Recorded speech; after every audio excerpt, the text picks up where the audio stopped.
Hello, hello. I'm Angela. Welcome back. I am halfway through reading the books on my TBR that my TBR game, Cozy Corner Cafe and Bookshop, chose for me. If you have not seen that video, I will link it. It is the first time that I play my own TBR game, and boy, did it give me a challenge the very first time. Had a lot of books. I have been right. I average around 4 books a month, like 1 a week. I want to pump that number up, but I was just on a trip, and it's always hard when you're on a trip to read and then getting back into the swing of things. So I'm gonna have this go to the end of April. I also do read outside of my TBR games TBR. If I didn't enjoy it and I don't know how to promote it, I'm not going to mention it because that's what I want my channel to be, is to be able to have books find their readers. And if I did love it, I will bring it up in its own separate video. The focus is the TBR game. To recap, my Cozy Corner Cafe and Bookshop game, I drew 7 prompts and I landed on a spot to read an ebook. The first prompt that I was really excited to check out was read a book on your TBR that is a bookseller recommendation at the bookstore. This one, I'm going to roll some footage of me figuring out what book that was going to be.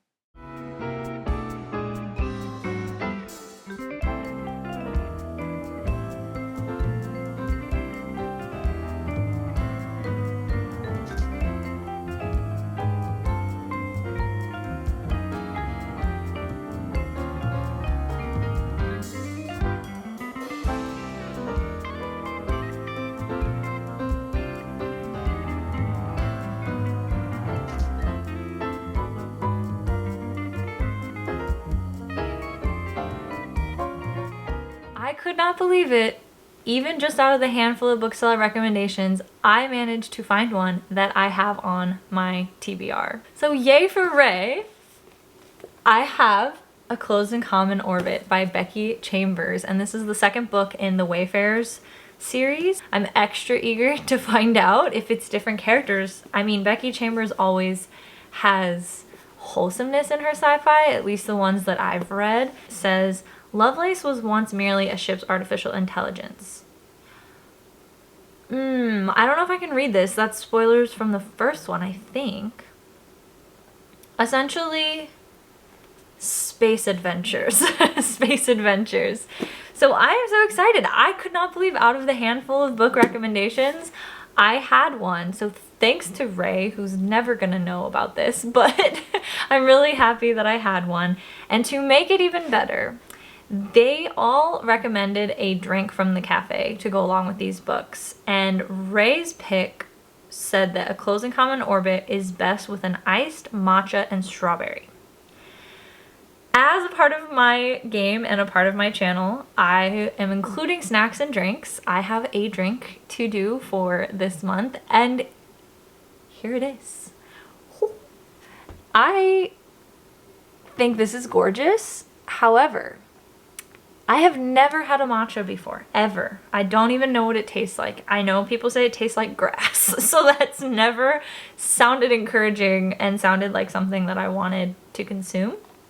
But then I know people love it, and I love strawberry. So if Ray says that this book should be paired with this drink, we are going to try it. That's the point, is to see if I like new things. They did say that they added this a little bit of sweetener to it, so that's a good idea for me. Let's find out. I'm kind of nervous. Okay.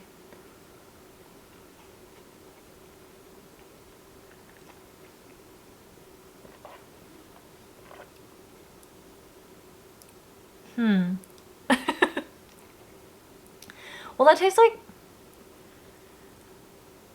What does that taste like? That tastes like something else I know. You can taste the strawberry. I really like the strawberry elements. Do I like this? I do get the earthiness from the matcha. It is sweetened, so I'm really glad, because if it wasn't sweetened, Okay, this is tough because a lot of food and drinks are about expectations. If I expected this to be more earthy, I could be okay with that. If I expected it to be more fruity and sweet, I could be okay with that. This is very much both. So it's giving me the flavor more of watermelon, weirdly. Like, you know the rind of a watermelon? Like, you're not supposed to eat that, but that with like the, yeah, I don't know. I am perplexed. I'm definitely gonna drink it. It is decent. It's not offensive in any way. It's just not necessarily, maybe it's just not very intense or punchy. It's a very mellow flavor, and the strawberry is just like hints here and there. I don't know how to explain this, but I can actually see how this would be good to drink with this book. This reminds me of something I would drink on a spaceship. I don't think that'll make sense to anybody. It does though. It's very natural tasting, right? It's matcha and strawberry. So it doesn't taste super artificial,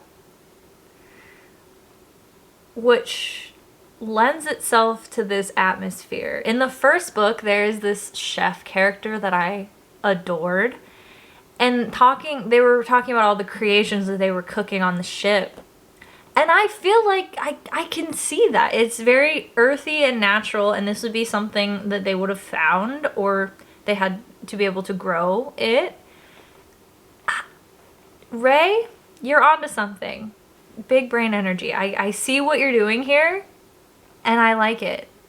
And see, that's the point of this, is that it's gonna be more atmospheric because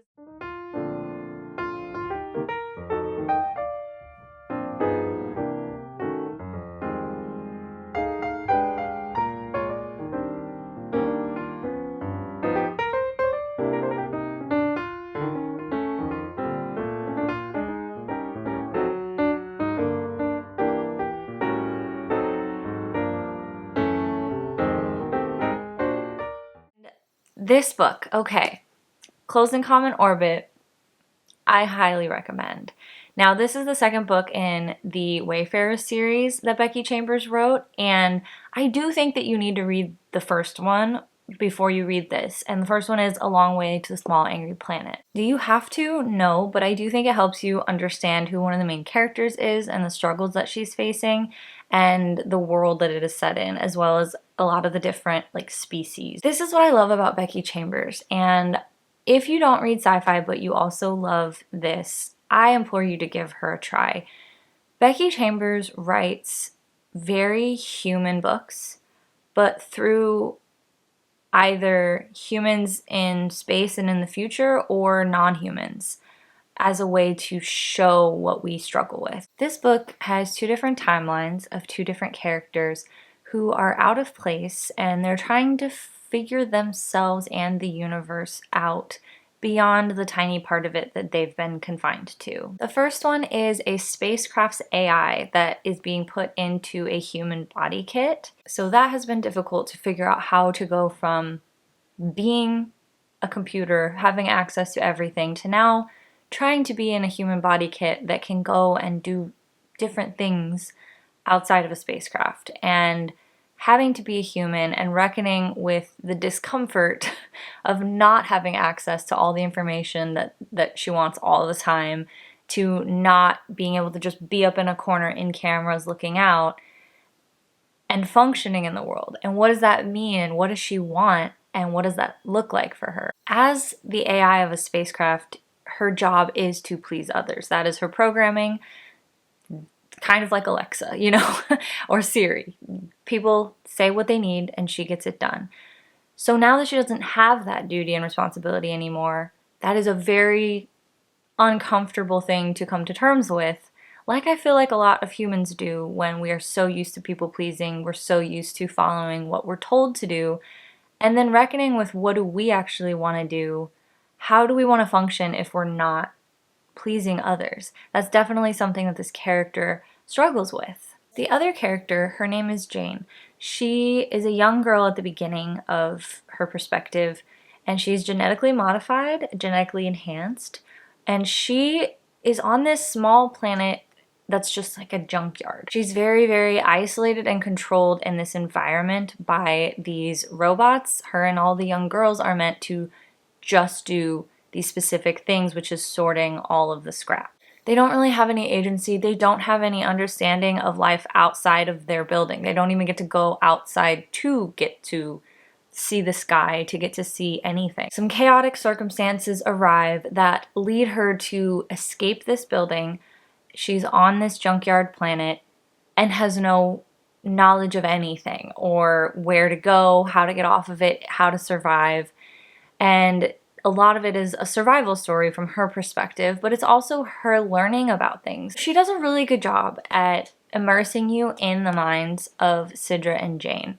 And again, they have similar but yet very different struggles. This book really focuses on the themes of what you were made, designed for, intended for, what people want you to be, versus what is real for you and if that is what you would like to be. What is best for you, not what is best that you do for others. There's a great element of found family in multiple levels in this, and those are always fun. This is, I can't emphasize enough, a very everyday life book. You can really see also a lot of themes that you can connect with immigration, with being transgender, being neurodivergent, being differently abled. There's a lot of ways that you can pick up on subjects like that discussed through this science fiction standpoint. I really, really, really enjoyed this book, and it was one of those that you just kind of fall into, and it just feels so normal. Like, I know you're reading about aliens and you're reading about different species that don't exist, and yet it just feels so relatable. And I would definitely recommend giving this series a shot. Again, you could read this one alone if you didn't want to read the first book, but I thought that The Long Way to Small Angry Planet was really, really good as well.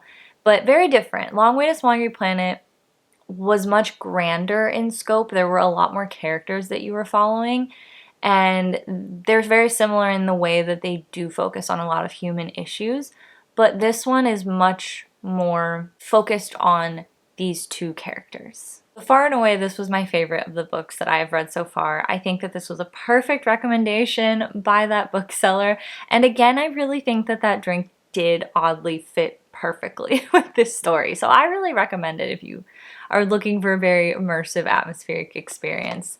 This is a fantastic book. Okay, let's talk about the ebook, which was Happy Place by Emily Henry. I DNF'd that one. Yeah, I was very surprised because I loved Funny Story, and People We Meet on Vacation was enjoyable to me too. I thought that Happy Place, by the writing and characters, must have been one of her earlier books. It just felt different to me, and it wasn't. So it's just a case of it did not mesh with me. The book starts out with a main character. She is going to meet her couple of her girlfriends at a lake house type situation in New England, I believe, that they do frequently. She shows up and she hasn't told them, but she has broken up with her very long-term boyfriend that everybody all knows, they're all friends with. Didn't tell them, and shows up to see him there. And then he just goes and plays along and acts like they're together. So it's gonna be fake dating, and I don't mind fake dating. That's fantastic. But I'm a grown up. I can't handle miscommunication. I can't handle playing games. I can't handle lying and messing with emotions. It's just so uninteresting to me. I didn't enjoy the characters. I felt like it was an odd group too. Like, why are you all keeping secrets from each other if you're best friends? I also didn't like the miscommunication between the main couples as leading to why they broke up. Like, what? Like, I just really, it wasn't for me. I know when to quit. And that's a great thing though, because the whole point is I'm trying to get through my physical TBR this years. It's going to take more than a year. And I am going to DNF if it's not for me. And unfortunately, Happy Place was not for me. Who would like Happy Place? I mean, if those things don't bother you and you don't mind some messiness and some game playing and relationships and the fake dating situation, the long-term romance, and then I'm assuming there's going to be pining secretly over each other as they go. So if those things are something that you like, definitely give it a shot. Emily Henry's a really popular author, so I'm not trying to turn anyone away from it. It just was not for me. Another prompt that I read was to read a book that has something that I love in it.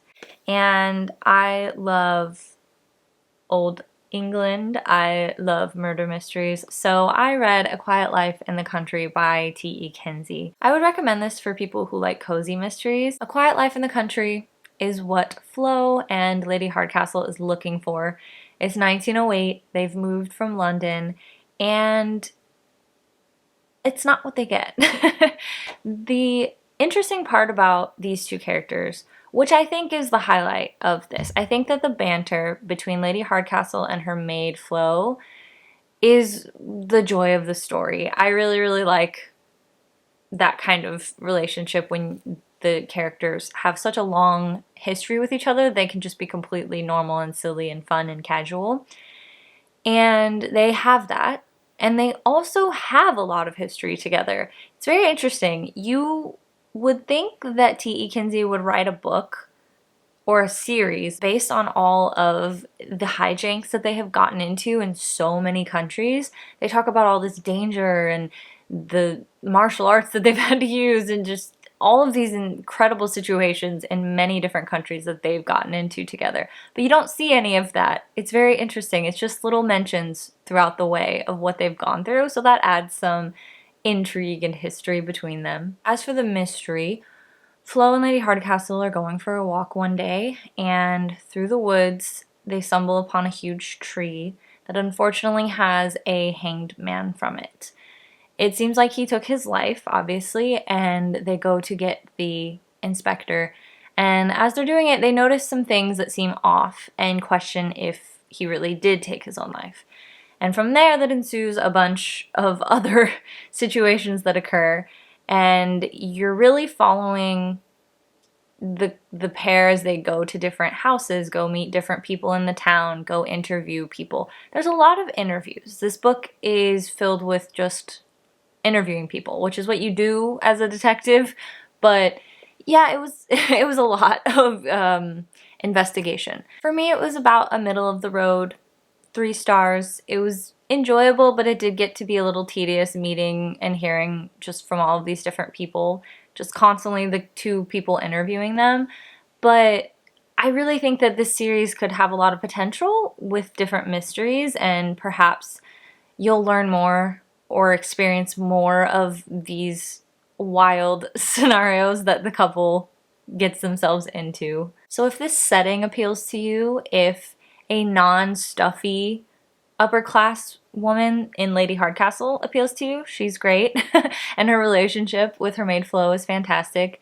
If that appeals to you and their interesting history and small towns and getting to know all the different people and all of the grudges that they have against each other and whatnot, sounds interesting, definitely give it a shot. And again, I'm curious to try more and see if any of the mysteries vibe better with me than this one did. Then the other book that I read was from the prompt, read a popular book.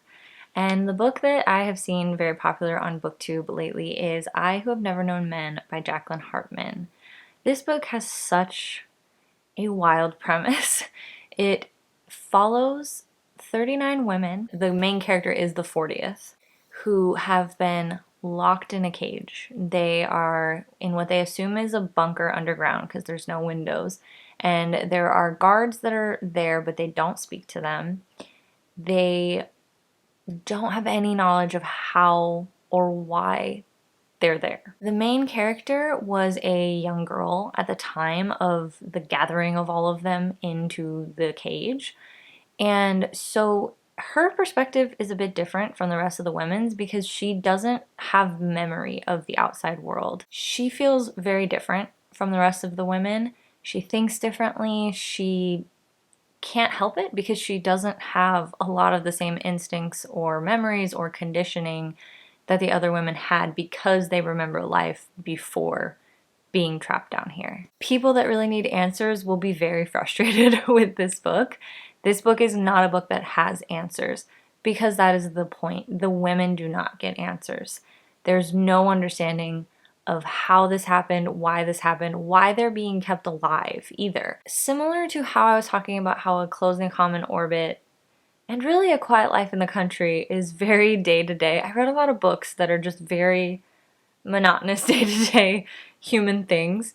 This really does. It focuses on the tiniest little things that humans go through and these women trying to survive and make the best, not even make the best, but just cope with the situation that they're in.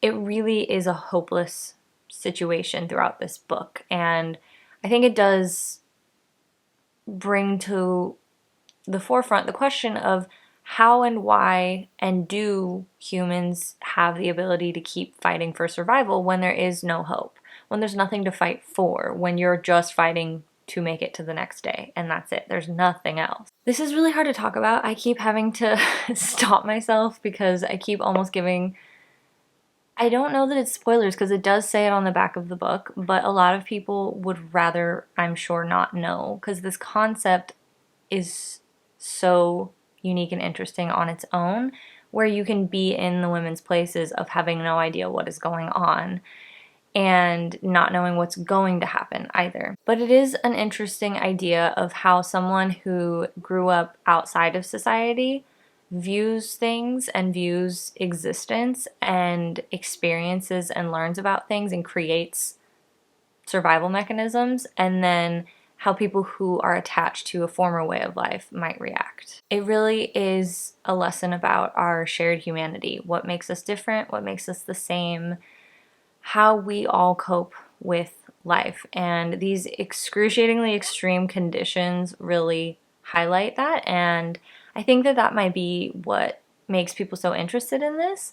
I've read reviews that people say it messed them up, it made them think about life differently, which is always a great thing when a piece of work can make you think about things differently. In a lot of reviews, people talk about how this was so sad, it was haunting, it was an anxiety-inducing experience, and that is definitely an understandable thing to take away from this. You really go through a big spectrum of human emotions with these characters. It is very bleak. This isn't something that I would think of as anything uplifting at all. I'm glad that I know what this book is now.